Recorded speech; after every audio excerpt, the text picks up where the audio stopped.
धनुषकोटी, भारत के तमिलनाडु राज्य के रामनाथपुरम जिले में रामेश्वरम द्वीप के दक्षिण पूर्वी कोने में स्थित एक भूतपूर्व नगर है।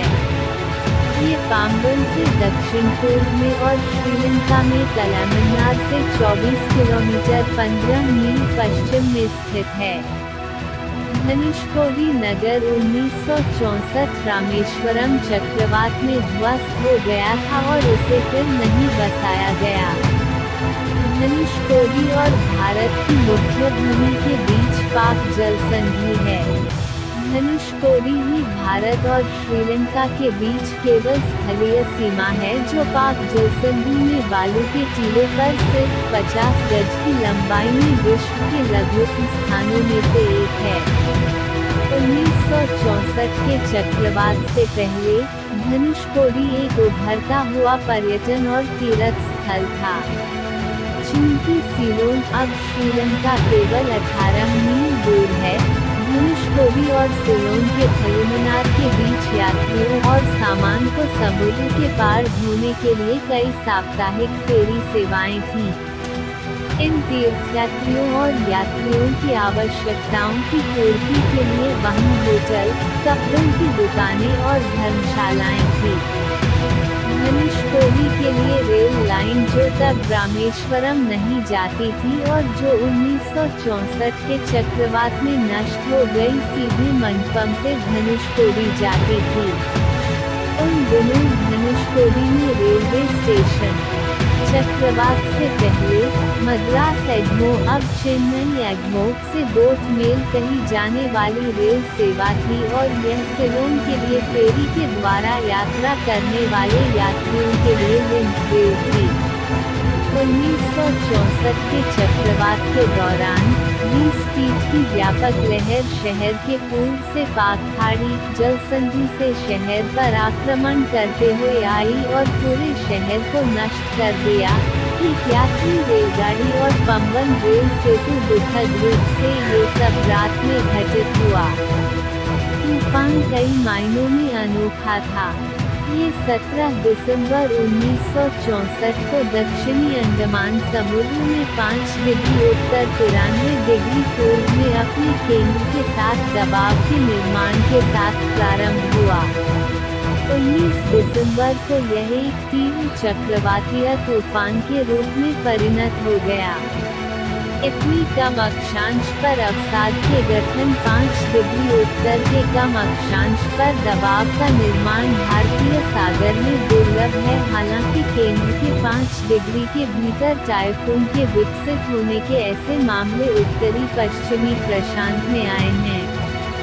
रामेश्वरम का तूफान केवल इतनी कम अक्षांश पर नहीं निर्मित हुआ था, लेकिन ये लगभग उसी अक्षांश एक भयंकर चक्रवातीय लहर के रूप में तीव्र हो गया जो वास्तव में एक दुर्लभ घटना है। 21 दिसंबर 1964 के बाद 250 से 350 मील प्रति घंटे की दर से उसकी गति लगभग एक सीधी रेखा में पश्चिम की ओर हो गई। 22 दिसंबर को ये सिलोन के बाबुनिया अब श्रीलंका कहा जाता है को 150 kts लगभग 270 किलोमीटर घंटा की वायु की तीव्रता के साथ पार कर गया।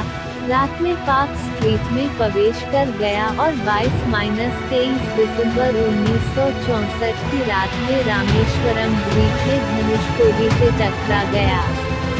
यह अनुमान लगाया गया था कि जब इसने रामेश्वरम को पार किया तो समुद्री लहरें 8 गज ऊंची थी। उस दुर्भाग्यपूर्ण रात 22 दिसंबर को 23.55 बजे धनुषकोडी रेलवे स्टेशन में प्रवेश करने के दौरान ट्रेन संख्या 653 पंबन धनुषकोडी पैसेंजर एक दैनिक नियमित सेवा जो पंबन से 110 यात्रियों और 5 रेलवे कर्मचारियों के साथ रवाना हुई, यह एक व्यापक समुद्री लहर की चपेट में तब आई जब ये धनुषकोडी रेलवे स्टेशन से कुछ ही गज दूर थी। पूरी ट्रेन सभी 115 लोगों को मौत के साथ बहा ले जाई गई। कुल मिलाकर 1800 से अधिक लोग चक्रवाती तूफान में मारे गए। धनुषकोडी के सभी रिहायशी घर और अन्य संरचनाएं तूफान में बर्बाद हो गए। इस द्वीप पर करीब 10 किलोमीटर से चलती हुई लुभुया हवाएं चली और पूरे शहर को बर्बाद कर दिया। इस विध्वंस में पंबन से भी उच्च लुभुया हवाओं द्वारा बहा दिया गया। प्रत्यक्षदर्शी स्मरण करते हैं कि हिलोरे लेता पानी कैसे केवल रामेश्वरम के मुख्य मंदिर के ठीक करीब कहा गया था, जहां सैकड़ों लोग तूफान के कहर से शरण लिए थे। इस आपदा के बाद मद्रास सरकार ने इस शहर को भूतहा शहर के रूप में और रहने के लिए अयोग्य घोषित कर दिया। केवल कुछ मछुआरे अब वहां रहते हैं। धनुषकोडी बस स्टैंड के पास एक स्मारक में निम्नलिखित कहा गया है: उच्च गति और उच्च ज्वारीय हवाओं के लहरों के साथ एक तूफानी चक्रवात ने धनुषकोडी को 22 दिसंबर 1964 की आधी रात से 25 दिसंबर 1964 की शाम तक तहस नहस कर दिया, जिससे भारी नुकसान हुआ और धनुषकोडी का पूरा शहर बर्बाद हो गया। हालांकि रामेश्वरम और धनुषकोडी के बीच एक रेलवे लाइन थी और एक यात्री रेलगाड़ी नियमित रूप से चलती थी, तूफान के बाद रेल की प्रक्रिया क्षतिग्रस्त हो गई और कालांतर में बालू के टीलों से लग गई और इस प्रकार विलुप्त हो गई। कोई व्यक्ति धनुषकोडी या तो बालू के टीलों पर समुद्र तट के किनारे से पैदल पहुंच सकता है या मछुआरों की जीप, बस या टैंक से। इन टीलों के नीचे रेल प्रक्रिया दब गई। भगवान राम से संबंधित यहाँ कई मंदिर हैं। ये सलाह दी जाती है कि गांव में समूह में दिन के दौरान जाएं और सूर्यास्त से पहले रामेश्वरम लौट आएं, क्योंकि पूरा 15 किलोमीटर का रास्ता सुनसान, डरावना और रहस्यमय है। पर्यटन इस क्षेत्र में उभर रहा है और यात्रियों की सुरक्षा के लिए पुलिस की उपस्थिति महत्वपूर्ण है। भारतीय नौसेना ने भी अनुगामी पर्यवेक्षण चौकी की स्थापना समुद्र की रक्षा के लिए की है। धनुषकोडी में एक व्यक्ति भारतीय महासागर के गहरे और उथले पानी को बंगाल की खाड़ी के छिछले और शांत पानी से मिलते हुए देख सकता है। चूंकि समुद्र यहाँ छिछला है, तो आप बंगाल की खाड़ी में जा सकते हैं और रंगीन नीलों, मछलियों, समुद्री शैवाल, स्टार मछलियों और समुद्री ककड़ी आदि को देख सकते हैं। वर्तमान में औसतन करीब 500 तीर्थयात्री प्रतिदिन धनुषकोडी आते हैं और त्योहार और पूर्णिमा के दिनों में ये संख्या हजारों में हो जाती है। जैसे नहीं निश्चित दूरी तक नियमित रूप से बस की सुविधा रामेश्वरम से कोराडा राम कोविल मंदिर होते हुए उपलब्ध है और कई तीर्थयात्री को जो धनुषकोडी में पूजा अर्चना करना चाहते हैं। हिंदू धर्मग्रंथों के अनुसार रावण के भाई विभीषण के अनुरोध, जिसके पीछे का कारण ये है कि कुछ लोग कहते हैं जब सीता जी को लंका से वापस लाया गया और विभीषण को लंका का नया राजा घोषित किए जाने के बाद रामचंद्र जी वापस जाने लगे तो विभीषण ने कहा कि प्रभु इस राम सेतु को आप नष्ट कर दीजिए, वरना कोई भी लंका में कभी भी आ जा सकता है। इसके बाद राम ने अपने धनुष के एक सिरे से सेतु को तोड़ दिया और इस प्रकार इसका नाम धनुषकोडी पड़ा।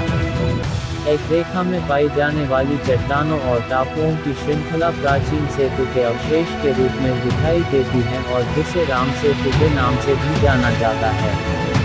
कहा जाता है कि काशी की तीर्थ यात्रा महोदधि, बंगाल की खाड़ी और रत्नाकर हिंद महासागर के संगम पर धनुषकोडी में पवित्र स्थान के साथ रामेश्वरम में पूजा के साथ ही पूर्ण होगी।